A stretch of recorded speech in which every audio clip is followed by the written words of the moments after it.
Hey everyone, welcome back to my channel. My name is Kylie. I'm an author tuber, audiobook narrator of over 350 titles, professional nerd, and stay-at-home mama. So let's talk about NanoWrimo. I feel like nano for me has become a bit of a swear word because it's like I haven't done it in like 2 years. I managed to do a Camp Nano this July for a novella I had to write for an anthology, but other than that, this girl here is way out of practice and out of her writing flow.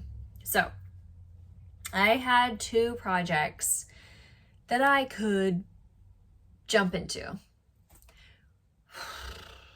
and they each have their pros and they each have their severe cons. And first, I'm going to talk a little bit about imposter syndrome, how not writing for a while can really make you feel not a writer. We're also going to talk about looking at your strengths and your weaknesses currently and what mentally is okay. So we're going to go ahead and talk about that as well, because I've had some thoughts and some feelings about both of these projects for very different reasons. So we're going to talk about them. So as you know, I have in the past, I've been working on a project called the Claymore Project. And that project was in the middle of heavy revision rewrites. It is now on its 4th draft. Hopefully it's final form. But after about 27,000 words, 27 or 37,000 words, we moved cross country and everything stopped. Literally, it's like everything creative, everything word-wise stopped. We just had to do, we were moving with a toddler and we were looking for a home, which we now have, thank God. But now it's time where I can kind of take a moment and be like, okay, I want to do NanoWrimo this year. I have realistic goals. I have realistic word counts. I have realistic expectations. But that does not mean that I don't still have that high producing mindset, that productivity is linked with success.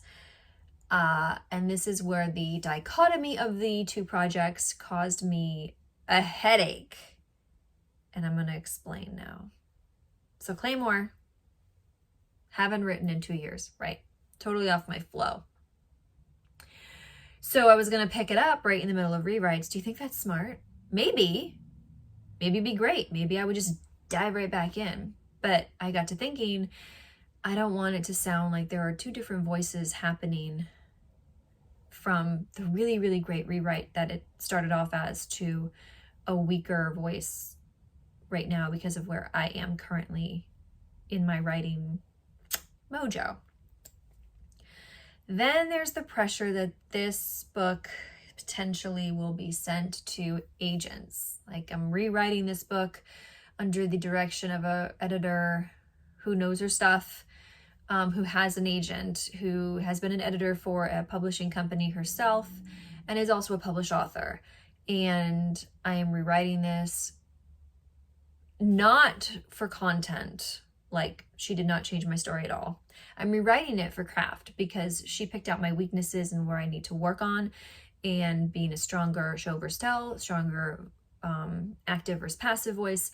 And it has entirely changed the way that I write and helped me. But there is still the pressure of wanting to submit this for an agency. And right now, where I currently am, having a toddler, also being in my 2nd trimester of pregnancy with baby number 2, I don't know if I want that pressure. I think I just want to take this nano and write something for fun, something that is for me, that may never see an agent or get published or whatever, but I want it for me. So that brings me to my second option, which also gave me some problems. Now, the second option is a project called Project Star that is completely fleshed out here. I'll show you. It's going to be multiple books. I'm not sure how many yet, but it is completely fleshed out. And I have, you know, character pages and the entire, you know, it's, there it is. There's the outline. Already outlined. Have the beats. But this is a book that has been dogging me for the last 2 years. It's a book that has been like, hey,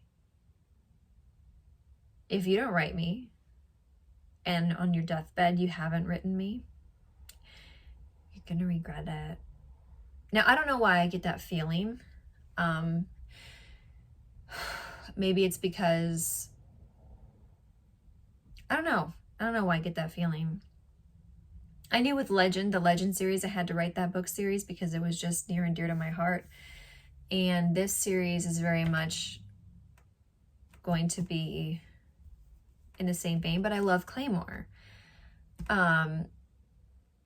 This book, I think, intimidates me because it is in the genre that I've always known, that I've loved to read and been attracted to as a reader, as a fan. B, it is the book genre that I know that I have always dreamt of writing. I enjoy writing it. I have done it multiple times throughout like my high school and college career. Everything was fantasy. Everything. High fantasy. And then I got into the actual industry, and then there was that instant hit of, you have to write to market. You have to write to market. You have to write fast. You have to write to market. And I am really working on breaking out of that mindset of you have to write to market. You have to write fast. Like, I get both of those things can be helpful and that people do them all the time and that might work for them, but that is not how my writing process works. I can't write super, super fast. And I can't write things that I don't soul attached to, if that makes sense. So yeah, it's been very difficult picking the projects. And I think one of the reasons why I have resisted writing Project Star for the last year, even though I've had it ready to go, is because of that thought of, will it be good enough? Will it ever see the light of day? Will it see an agent? Will I indie pub it? Like, what will happen to it? And I think I need to get out of that mindset of desperation, the desperation to finally publish something again, because it has been about 3 years since I have published anything. There will be an anthology novella that will come out next year. But by that time, it'll be like 3.5 years. And, you know, as a writer, when you're off your flow, when you haven't written in a few years, when you haven't published in a few years, it is physically painful.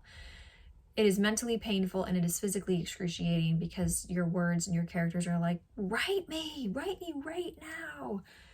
But you don't have the time.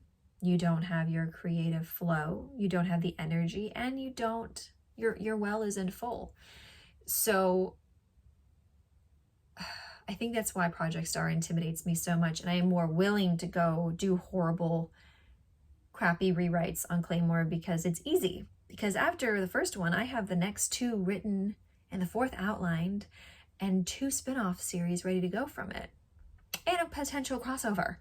Like, why would I write something completely blank slate new when I have something guaranteed to flow from my current genre right now? Why high fantasy? Why? And it's literally come down to the realization that I need to do this for myself. This nano needs to be about me. It needs to be about the joy of writing. It needs to be about the love that I have for the genre. It needs to be the excitement of exploration, of not knowing 100% everything.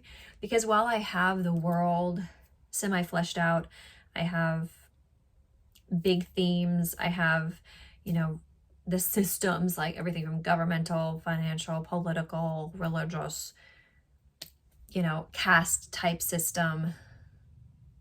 It's one of those things where you have to kind of get down as much as you can, and then you just gotta start writing it. For me, that's how I have to do it. And I can flesh the super, super finite details as I write. So I am a super big plotter, outliner, but I also do a little bit of exploratory gardening, pantsing as well. But that outline helps to keep me bouncing between where I need to be to let me know, hey, you've gone too far. Or, yeah, that can work, but let's just go back to the drawing board and make sure that everything else will fit following or before. That way we don't, you know, not make sense. So that is what I am going to be doing for NanoWrimo this year. I'm excited, but I think I just need to get that first scene down. And that's another thing that I'm having a hard time with in my mind. There are two areas where this book could start. This book could start with her at the academy. This book could start with her, you know, getting absolutely heart-shattering news that pushes her forward, like right into the action. We have definitely arrived late to the scene. So I'm not really sure. And I'm one of those people who has a hard time moving on if there's not a good, you know, foundation, like a good opening chapter or scene. But I might have to just tell myself, get over it. You can come back to it later. You can write the other way as well, and then you can pick between the two. So I think that is what I'm going to do, actually. I'm going to write the way that I have in my head first, and then I will, if I need to, write the other way as well and compare the two and see which one works best. So that is my plan for NanoWrimo. If you're wondering what I'm using for NanoWrimo, it is the tried and the true NanoWrimo Preoptober / planner from Sarah Cannon's HeartBreathings. So, ta-da! There's definitely more to this. I'll leave a link in the description down below to the video where she explains the whole thing, goes through the whole thing with you. I've used it for the last several years now. It's amazing. I can't believe she gives it away for free. There's more things this year that she added that I love, and I'm really excited to use this part of it. And I'm excited to write, but again, we have realistic expectations, we have realistic goals, we have realistic understandings that it's been a minute. So that is what my NanoWrimo is going to look like. I'm excited to jump into it again. But I'm sure a lot of you can relate to, as writers, when you're out of it for so long, you can really be your own worst enemy and put roadblocks in your own way that don't need to be there, but the intimidation factor and the imposter syndrome just sets in, and you're like, I can't do this. But we can, and we will. Because if we don't, our characters will literally kill us. Not literally, but like emotionally and mentally, they will wear at us. So, Project Star is a go for NanoWrimo. That starts on November 1st to November 30th. It is National Novel Writing Month, and I already have my project listed and up on the NanoWrimo website. I think my username is Kylie, Kylie 884, if you want to join me. or if you want to friend me or buddy me, I think they call it on the NanoWrimo site. I don't know if I'm going to be doing live sprints myself, but I will be joining live sprints with other people throughout the course of NanoWrimo. I will be doing nano vlogs, but they will not be every day. I will be doing weekly nano check-ins and letting you guys kind of see an overview of my week, but I will not be doing the dailies.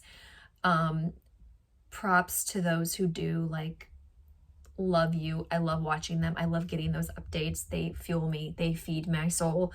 But I just can't at this juncture. I can do weekly, and that is what I can do. So I hope you are having a wonderful end of your October. I hope your spooky month was spoopy and cozy. And now we get into NanoWrimo and turkey. And then we get into Christmas and the hangover, the NanoWrimo hangover, which we will talk about later. But that is all I have for you guys today. That is how I came up with a decision to do the project that I am doing. It was a long, drawn out process. I actually had to write a pros and cons list for each project. And then I actually had to talk to my husband about it because he's been really integral about helping me plot Project Star. And he's really held my feet to the fire, saying, like, Kylie, this is the book that you know you need to be writing. I'm like, yeah, but, and there's no buts. And I will see you in the nano world. I hope you get all the words. From me to you guys, one love.